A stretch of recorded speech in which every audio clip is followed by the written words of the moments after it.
Ada orang juga cerita Pak, penjual gogos. Tahu juga gogos toh? Pulang takziah, dia cerita tentang kematian, takut dia. Dia bilang sama istrinya, Bu, besok-besok kalau saya meninggal, jangan kau bungkus kain kafan, nah banyak pertanyaan bede. Jadi bagaimana Pak? Bungkus kak daun pisang. Supaya dikira kak gogos. Nggak ditanya-tanya mak. Oke, meninggal, dibungkus betul kain pisang. Begitu ditanam kembali sama pengantar, datang malaikat. Kenapa ada gogos ini? Kenapa ada gogos? Bakar! Tidak ditanya, langsung dibakar.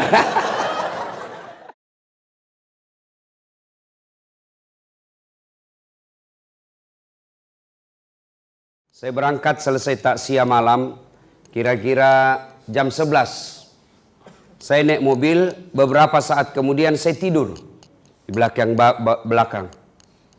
Jalan jauh. Begitu kira-kira jam 1 subuh, karena dari Makassar ke Palopo itu kurang lebih 8-10 jam. Saya terbangun. Saya lihat, kenapa ini mobil singgah? Oh, ternyata saya lihat, sopirnya turun kencing. Dia turun dari sebelah kanan. Saya juga tiba-tiba mau kencing. Saya turun sebelah kiri. Ini mobil tinggi. Ya, jauh sopirnya kencing sebelah kanan, saya turun sebelah kiri. Begitu saya lagi kencing, saya pikir sekalinya ini sopir dia tidak tahu saya turun. Karena memang dia tidak lihat saya turun. Dan pada saat dia turun, saya lagi tidur. Sementara saya lagi kencing, belum habis, tiba-tiba lari itu mobil. La haula wala quwata illa billah. Nah kena ke awala. Lari saya lah, woi Musalaika, kau tinggalkan saya. Tapi apa hendak dikata, mobil sudah rapat, pada saat itu juga gerimis. Tidak didengar. Lah bu yotoe. Tinggallah saya mulai jam 1 dini hari. Nanti dia sadar ini sopir. Ketika tiba waktu subuh, dia balik. Ustaz, subuh mi. Dia lihat, enggak ada Ustaz. Dia baru sadar saya ditinggal. Dia balik mobilnya, laju kencang. Masya Allah, dia baru tiba jam 6.15 pagi. Mulai saya jam 1 subuh. Semua mobil yang saya kasih singgah, tidak ada yang mau singgah. Yang mau ke Makassar tidak mau singgah, yang mau ke Palopo tidak ada yang mau singgah. Kenapa? Karena waktu itu tengah malam di hutan, ini tengah hutan Pak. Saya pakai putih-putih. Saya berpikir dia kira ini saya pocong.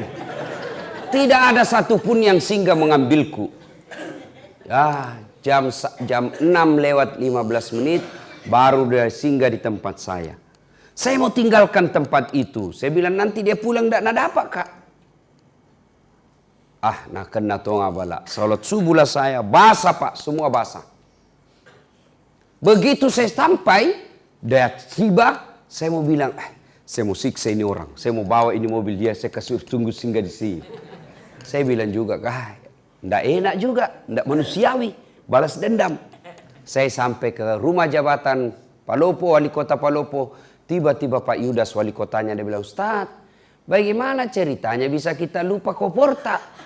Dalam hatiku mak beli si sopir ini. Bohong lagi nih sopir. Ternyata saya bilang bukan kopor saya lupa. Dia yang lupa saya.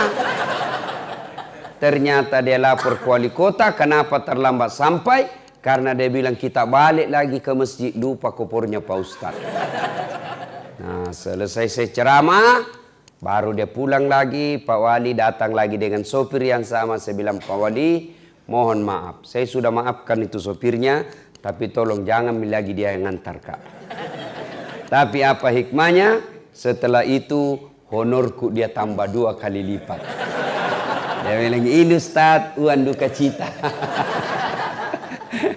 Nah ibu bapak saudara-saudara sekalian, Saya ambil iktibar, saya ambil hikmah pelajaran dari kisah ini, di dunia ini, di dunia. Apa pelajaran ini? Saya bilang beginilah kisahnya kita kalau kita dikubur. Masuklah kita dikubur.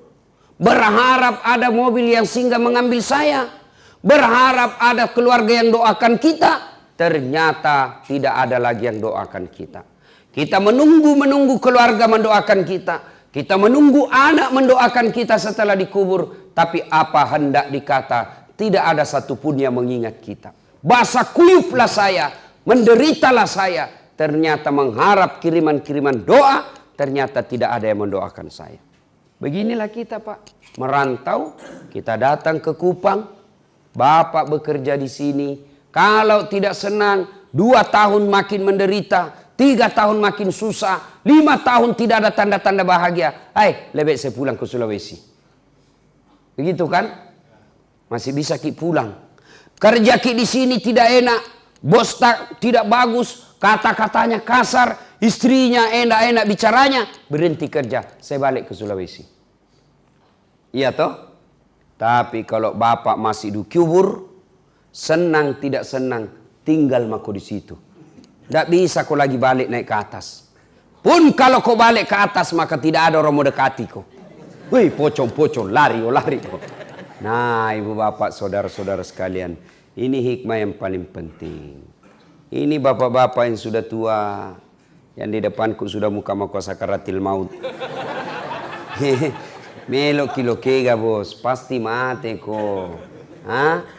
Berapa kali maki antar jenazah? Tuh? 3 yang ngantar kita itu. Bapak coba lihat kalau ada orang meninggal. Telu tuh mantar laki. 3 yang ngantar kita. 1, harta. Ini harta keluar mobil. Keluar motor. Keluar karpet. Keluar tikar. Keluar semuanya. Begitu kita masuk di kubur. Apa yang temani kita? Harta kita yang paling banyak. Yang paling kita temani kita. Apa? Kain kafan. Tidak mentang-mentang dia kaya, pakai kain sutra. Tidak mentang-mentang dia kaya, kasih tebal dia, kasih macam-macam kainnya. Tidak. Kainnya kain kafan, mulai dari yang paling kaya sampai paling miskin, sama kainnya, kain kafan. Apa minyak-minyaknya? Kapur barus. Iya toh? Tidak mentang-mentang dia kaya, pakai Bulgari, pakai Angelman. Tidak, pakai apa? Kapur barus. Lalu apa yang kita mau sombongkan di dunia ini? Meninggal kain kita bawa. Tidak ada orang mentang-mentang dia kaya. Dia bilang anaknya, kasih masuk tawa bapak PCD. Supaya tidak bete di kuburnya. Tidak bos. 2. Yang mengantar kita masuk, menuju ke alam kubur. Apa? Keluarga. Anak, istri, handai tolan, sahabat, sepupu, ngantar kita. Tapi begitu kita masuk di kubur, mereka mau masuk. Mana mau itu tak nagoda ibu. Adindaku sayang, kemanapun kau pergi, aku akan mengikutimu.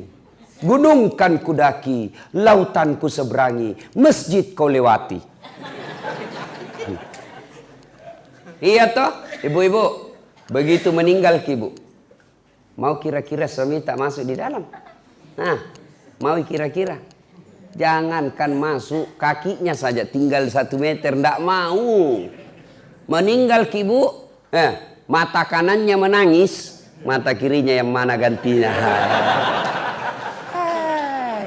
Coba, ada temanku pergi haji, meninggal mendadak istrinya, masih muda, meninggal mendadak istrinya.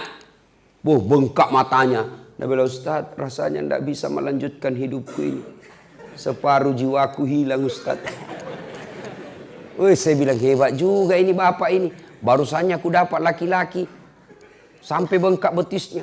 Bengkak matanya. Ternyata beberapa bulan berlalu. Saya lihat dia jalan sama perempuan jogging. Muda, putih, cantik. Saya tanya, Haji, siapa itu? Nah bilang, yang baru, Ustaz. Ayo. Yang ketiga, yang mengantar kita ke alam kubur, amal kebaikan. Inilah yang setia mengikuti kita, baik amal kejahatan maupun amal kebaikan. Kalau selama kita hidup, selalu banyak amal-amalnya, amal-amal ini yang menemani kita. Kalau kita tidak bagus amalnya, amal-amal ini yang menyiksa kita. Nah, ibu bapak, saudara-saudara sekalian, begitu bapak masuk ke kubur, seluruh pengantar sudah kembali. Bahkan Nabi jelaskan, langkah kaki orang terakhir yang mengantar jenazah masih didengar, datang malaikat. Maka yang pertama ditanya bukan puasa. Yang pertama ditanya bukan haji. Yang pertama ditanya bukan zakat. Yang pertama ditanya sholat. Kembali, maka datanglah malaikat. Tanya, "Man rabbuka?" Siapa Tuhanmu? Langsung dia bilang ini orang, tunggu dulu, orang baru datang. Ini karena waktu hidup di dunia suka berdebat. Ini dia ini. Biar malaikat mau juga nak debat. Ya. Siapa Tuhanmu? Man rabbuka? Ketuhanan yang Maha Esa. Langsung ditampeleng. Ini bangsa Indonesia ini yang selalu bilang saya Pancasila, tapi tidak beres sembayangnya. Blender. Dia bilang, ya Allah, naik malaikat. Ada hambamu mati, saya tanya man rabbuka? Dia jawab ketuhanan yang Maha Esa. Itu bangsa Indonesia yang tidak beres sembayangnya. Ini kalau baik solatnya, datang malaikat. Orang bagus solatnya, 5 waktunya terpelihara, ada solatnya di masjid, datang ditanya, man rabbuka? Siapa Tuhanmu? Solat berkata, mundur kau. Waktu kau hidup kau rajin pelihara solatmu, sekarang saya yang pelihara kamu. Kata solat, mundur kau, saya yang pelihara. Man rabbuka? Siapa Tuhanmu? Solat kita menjawab, Allahu Akbar. Bila malaikat, tahu jagonya. Barusan ku dapat. Man nabiyuka? Siapa nabimu? Dia jawab lagi, asyhadu Allah ilaha illallah wa asyhadu anna Muhammadar Rasulullah. Malaikat mungkar tambahi, tahu jagonya anak kakak SS ini.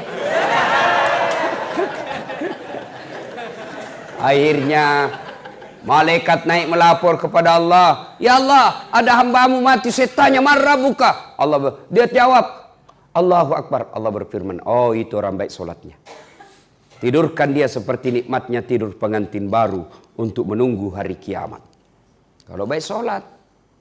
Nah, ada orang juga cerita Pak, penjual gogos. Tahu juga gogos toh? Pulang takziah, dia cerita tentang kematian, takut dia. Dia bilang sama istrinya, Bu, besok-besok kalau saya meninggal, jangan kau bungkus kain kafan. Nah, banyak pertanyaan bede. Jadi bagaimana Pak? Bungkus kak daun pisang. Supaya dikira kak gogos. Nggak ditanya-tanya Mak. Oke, meninggal, dibungkus betul kain pisang. Begitu ditanam kembali sama pengantar, datang malaikat. Kenapa ada gogos ini? Kenapa ada gogos? Bakar. Tidak ditanya, langsung dibakar. Ibu bapak saudara-saudara sekalian. Nah, berikutnya, kalau masuk kita sudah dikubur, sepertilah saya tadi, menunggu orang yang singgah mengambil saya, ternyata tidak ada. Nah, ketika kita masuk di dalam kubur, kata Nabi, 3 saja. Apabila anak cucu Adam sudah masuk ke alam kubur, tidak ada yang bisa menolongnya kecuali 3. 1, apa itu? Anak yang soleh dan soleha. Ibu bapak meninggal, siapa doakan kita? Anak. Biar ada anak 7, biar anak-anak 9, tapi kalau tidak bagus agamanya, tidak doakan kita. Paling dia ke kubur sekali setahun. Kapan? Lebaran. Itu pun datang di selfie. Pegang batu nisannya, nasiram, baru Nabi bilang sama kakaknya, foto dulu samping. Baru update status, goodbye my father. Nah itu mi anak tak kalau terlalu pintar tidak ada agamanya.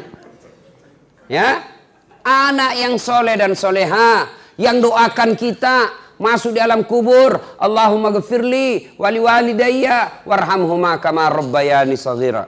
Kalau baik agamanya, Kalau tidak baik agamanya, siapa nak suruh doa? Pak Doja. Baik kalau Pak Doja tahu bahasa Arab. Kalau tidak tahu bahasa Arab, setengah mati bilang amin. Dia pikir mamaknya nak doakan, padahal mamaknya Pak Doja nak doakan. Apa Nabi bilang? Allahumma gfirli. Nabi bilang Pak Doja, Allahumma gfirli. Nabi bilang bapak, amin. Wali walidayya, amin. Warhamhuma kama rabbayani saghira, amin. Nakira mamaknya didoakan, padahal mamaknya Pak Doja. Apa artinya itu tadi? Ya Allah ampuni dosaku. Nabi bilang ini bapak di belakang, amin. Siapa ku? Dosanya Pak Doja. Wali walidayya, kedua orang tuaku. Nabi bilang lagi di bapak, amin. Ibu bapaknya Pak Doja. Sudah dikasih pisang sama Uwan, disuruh doakan mamaknya ada doakan. Nah, bapak saudara-saudara sekalian. Jadi yang paling habis waktu. 2 menit lagi. Yang kedua yang bisa menyelamatkan kita setelah anak yang soleh dan soleha, yang kedua adalah amal jariah. Amal jariah. Ya, amal jariah itu berupa apa? 1, pembangunan yang bermanfaat. Bangun masjid, bangun sekolah, bangun jembatan, tanah dijadikan jalanan umum, rumah dijadikan tahfiz Quran, rumah dijadikan rumah imam. Itu amal jariah. Amal jariah yang ketiga, setelah pembangunan anak soleh, pembangunan yang ketiga apa? Ilmu yang bermanfaat. Nih dengar ceramah saya, save, sebar, like and share. Jangan lupa kasih subscribe. Kalau bapak-bapak dapat ilmu, WhatsApp, broadcast, itu setan menggoda. Jangan ku sebar. Nanti dia bilang kau so alim. Itu setan. Sebarkan saja kebaikan. Kalau gambar-gambar porno, selama gambar porno itu yang kau edarkan beredar, selama itu kau dapat dosa meskipun engkau sudah di alam kubur. Termasuk ibu-ibu, bapak-bapak, saudara-saudara yang sebarkan foto-fotonya yang kelihatan auratnya, maka selama beredar itu fotomu yang kelihatan auratnya, selama itu kau dapat kiriman dosa. Ibu bapak saudara-saudara sekalian, karena waktu yang terbatas saya harus ke bandara. Tidak mungkin tunggu kat pesawat, saya bukan presiden. Demikian.